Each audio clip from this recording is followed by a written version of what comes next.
Okay, in this section, we're now going to focus on effect cues. We've already patched some movers and some paths. We've got them arranged in two different groups. We've separated the movers from the paths, as you can see. And we've also taken a look at some of the move effects and some of the beam effects. But as we explained earlier, these are manual effects, and you can obviously use them. You can set them up and you can run them manually, and there's nothing wrong with that at all. But where the magic starts is with the effect cues. So what's an effect cue? Well, basically you can think of it like a group of effects all running in sync across different groups of lights. You can run the same effect, you can run different effects, you can have them at different speeds or different timings. There's a lot of different options, and out of the box we've included 4 examples: chilled vibes, party, disco, and dance party. 3 of them are a little bit more active, and obviously chilled vibes is a little bit chilled.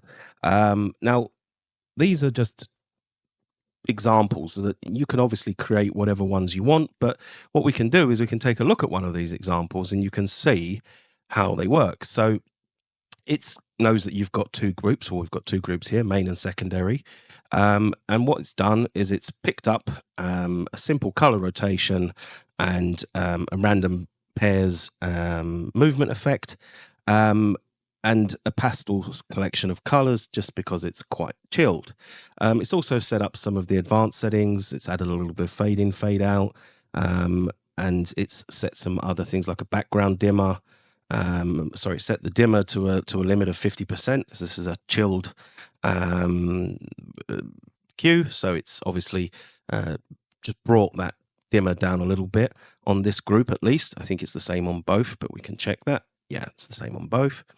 And that dimmer basically overrides the limits for this group. So you've got your master dimmer, which is the master, and that is always the most powerful of all the dimmers.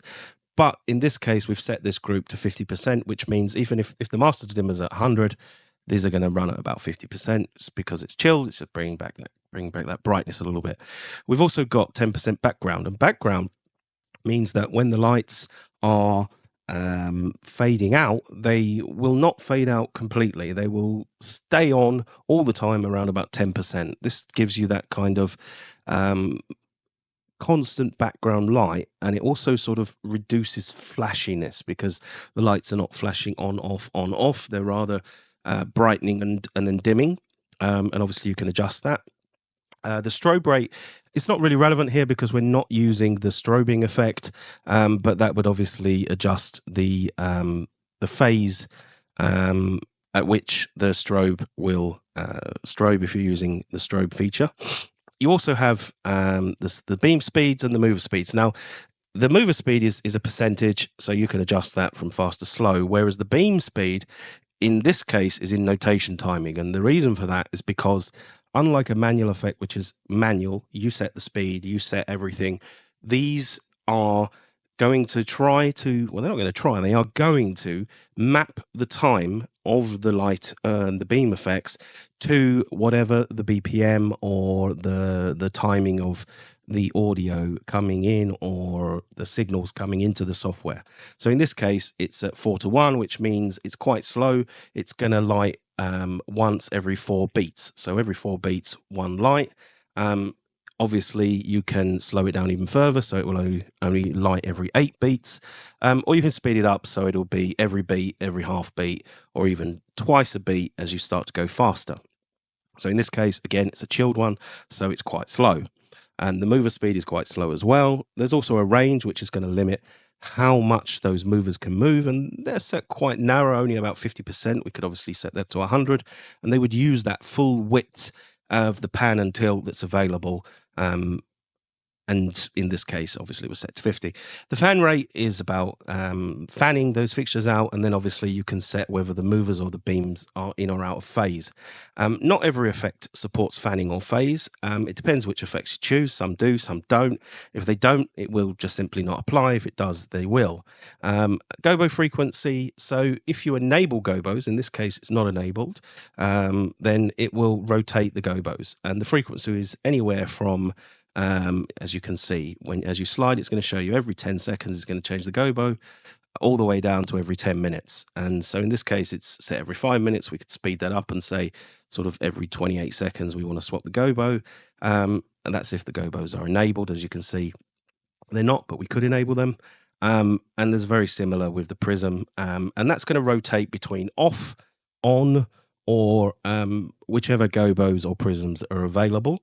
It's very automated, and it's really, that's the main key about the EffectCues. It's that automation to try to give you lots of great effects with very minimal input. You don't need to program anything. It's going to keep everything in sequence by itself, and it's going to manage that. And you can obviously change the themes, you can change the effects, and you can also change the speeds and the timing and additional settings. Like there are a number of things here you can choose. Now, what is also interesting about these is you can set up an individual cue, like this one is, where you've got the two groups both running the color rotation with that pastel palette, and obviously a movement effect of random pairs. Now, in our case, we know that we don't have movers in the first group, but it doesn't matter, it just won't run. So you can actually set up beam and movement effects on the groups, and if there's no movers, it just simply won't do anything. But if you then later was to add some movers to that group, then obviously that would start to take effect. And you can set up a number of other things here. You can set up whether this cue will run infinitely or whether you want it to run on a timer. If you set it to run on a timer, then as soon as it reaches that end point, it's going to jump to the next cue. A little bit like playing a CD and you've got tracks, that's exactly what's going to happen. So if you want to time some effects to a specific period, you can set that up here, and you can make them jump automatically to the next cue, or you can do it manually and just leave them all on infinite timing. Again, you've got some other options. You can enable gobos. If you've got gobo rotation, you can select whether those will be picked as well, or gobo shake, and prisms and prism rotation. And you've got a couple of other options such as dark on silence or dynamic energy. Now, dark on silence basically is going to do exactly what it says. If you're using live audio input, and this is only going to work with live audio input to the software, where it can see that the music has gone silent, and then it's going to turn off this group. It's a per group setting. In this case, it's not active on any of these groups in this example, but if it was and the music volume went down, then the lights will go dark. Dynamic energy is basically it's following the amount of energy in the audio coming in, and when it goes up, it can dynamically adjust the speeds to speed up a little bit, and it can also adjust the speed down to slow down a little bit. And that's how the dynamic energy works. And that's how this cue is set up. But if we look at another one, for example, the party cue, what you're going to notice here is we've got multiple effects chosen. So it's not just a single effect with a sequencer and a move effect. Again, it's going to be similar on both groups. But there are multiple. And what that means is you've got choices. You can have an effect cue that runs an effect per group, and that's what it does, or you can select multiple effects and it will rotate them. The difference really depends on your use case. So, for example, if you wanted to have a longer period of time where it would rotate on a dedicated cue, and just keep changing by itself, you could set up many effects in one cue, or you can set up many cues with one or many effects, and the choice is really yours. If you don't have a timer, then obviously if there's a single effect, it's just going to keep going round and round and round. Whereas in this case, even if there isn't a timer, you can have many different effects.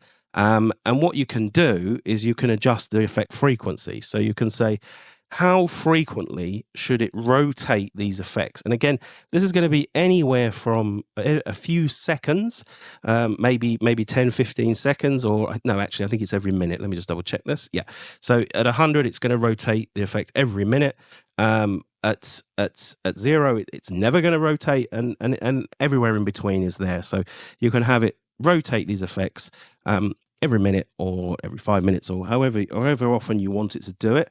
You can also select randomize, and in that case, instead of jumping from here where we've got sequencer that would move to phase then to alternate, it will pick any one of those effects for the move and the beam randomly. And again, you've got all the same switches. In this case, the dimmer is also at 50%. You can raise that right up if you want it to be there. There's no background dimmer, which is going to give you a more flashy effect, which is probably what you want for a party. And obviously, you can set the other settings as per the previous example. I can save that, and that cue is there. Now, what we can actually do is we can bring this up, and you can see this effect in action. So if I click play on the chilled vibes, it's going to start doing that color rotation and that slow movement on the movers. It's going to slowly rotate those colors. Again, it's a chilled effect. You can also see that it's highlighting what effect's running at this moment in time. And as I said, because there's no movers in the main group, it didn't start a movement effect. We can then hot things up a little bit by jumping to the party effect. And now you're going to see much more action, much more energy is coming through. But the timing is pretty fixed because we're not putting in any signals at the moment. So it's running at a standard 120 BPMs. Now, there are many ways we can do that, and we'll come to that. But for now, you can see how just by putting these effects and choosing a few effects, you can start all of them together in sync and create a combined effect over all of your groups of fixtures. As I say, that can be the same effect, a different effect. It really is up to you. You can create whatever you want. And it's really dead simple. So we can actually do it right now from scratch. We can click on here, add an effect. This is my demo effect. I can say that on my main group, I want to have, let's say, for example, I want to have a chase left to right, and I want it to change occasionally to chase right to left to shift it up. As we said, we know there are no movers in this group, but we can pick a couple of effects anyway, doesn't matter. And then we can choose a color theme. So in the effect cues, we always use color themes. You can choose a solid color if you wish, but we always use a color theme. So for the purposes of this, let's just pick something that's going to fit. There we go, neon lights, that'll look good. And we can set it up. So we can increase that frequency so that it will change from chase left, chase right quite often. We've got gobos on, we've got prisms on, the background light is off, and there's no fade, and everything else looks good. We can increase the frequency of the gobo and the prisms so that they come and shift quite frequent. Again, there aren't any on this group, but that doesn't matter because we're going to keep it consistent in case we add some later. And then I'm going to go to the secondary group, which is where we've got the movers. And actually, in this case, I'm just going to click the copy button and that's going to copy from the first channel. So if I've got 5 groups in here, I can set up the first one and just go to each one and say copy, copy, copy. And it's going to just bring all the settings over. And that's saved me having to input them all again. Save my cue. And that's going to be here as my demo effect. I can move that up and down my list and it will remember where it is. And then I can start running it. So I've literally just created that in a few seconds. I can brighten it up and you can see it's off and it's performing the effects, the chases and the effect as it was asked.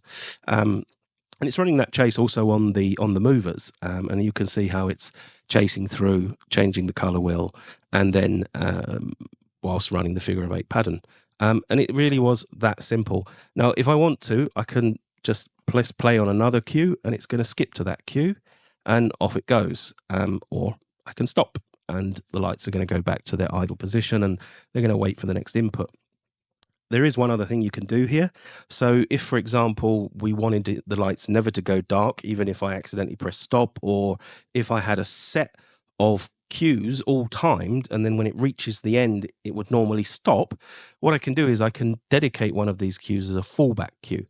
Now, what that means is that if I'm running, for example, the demo effect, and I hit stop, it's going to automatically start playing chilled vibes. It's always going to fall back to that effect. Now, the only way you can stop this, if you want to stop it, is turn it off and stop it. Or if it is active and the cue has been triggered because you've failed back to it, like so. If I go in and start trying to do any kind of manual effect, you're going to get a warning. Look, you're going to stop the effect cue and you're going to run this manual effect. Are you sure? So you can also stop it that way. Or, as I say, you can turn off the fallback cue and press stop. Very useful if you've got a sequence of cues which all run over a time. And then when it gets to the end, you want it to jump back to one particular cue and just run indefinitely something which is, let's say, an ambient kind of chill out, whatever it might be. You can only apply the fallback cue to cues which are not timed. So if you edit the cue, like we can do in this case, add a timer and save it, I won't be able to apply that as a fallback cue because it's timed. And then the whole concept of falling back to it in case of anything is broken. So obviously, if there was for some reason an error, for example, you pulled out by accident the DMX cable and the software would stop because it's lost its outputs, and then you plugged it back in, it would fall back to the fallback cue because you've killed the output. Now, obviously, these things shouldn't happen, but they can, and these mechanisms are here to try to avoid problems when you may have some kind of unforeseen circumstance. And that's the crux of the effect cues. Very, very powerful. You've really got a myriad of choices. You can literally set up millions of different variations of effects, timings, colors. They're all available to you. And of course, you've got all those color palettes to choose from, all of the solid colors, all of the color themes that are built in. And you can, of course, add your own custom color themes if you want to. So effect cues, really powerful, tons of options.